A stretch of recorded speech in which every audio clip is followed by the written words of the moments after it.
I mean, you won't be surprised based on my story and some of the beliefs that I have already shared. But and I don't know if it was, kind of word for word, but the gist of it is, stay in your lane, don't be influenced by other functions, and let the science speak for itself. And both of these things are wrong.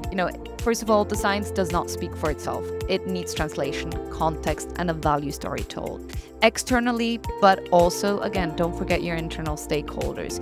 If all we say is we're a strategic pillar improving patient outcomes, the response from management, rightfully so, is lovely. And what does that mean exactly? Help me understand. Why should we invest? And I'm exaggerating maybe, but just simplifying, the question will be, if I invest, how will this improve the value we deliver externally and hence internally for the organization as well? And then, the kind of staying in your lane part, I mean, that just keeps you more as of an order taker and less of that strategic partner. And I think many, many years ago, there was that strong belief medical's independence requires this distance. But keeping the function credible back then meant keeping it away from commercial. But the way that I see it, actually, distance doesn't protect integrity, it produces irrelevance. And I've seen organizations where medical operates in complete isolation from commercial and becomes irrelevant.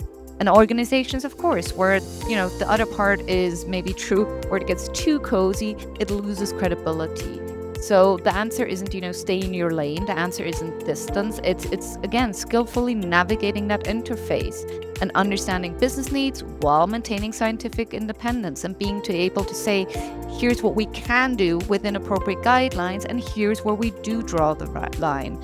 And I think the irony is that medical's integrity is actually most powerful precisely when it's at that strategic table and collaborating, and where it is able to have the courage to draw the line, and that actually changes decisions and how we do better for patients in the clinical community out there. So again, telling medical affairs teams they should stay in their lane just really tells them to work in silos and separate themselves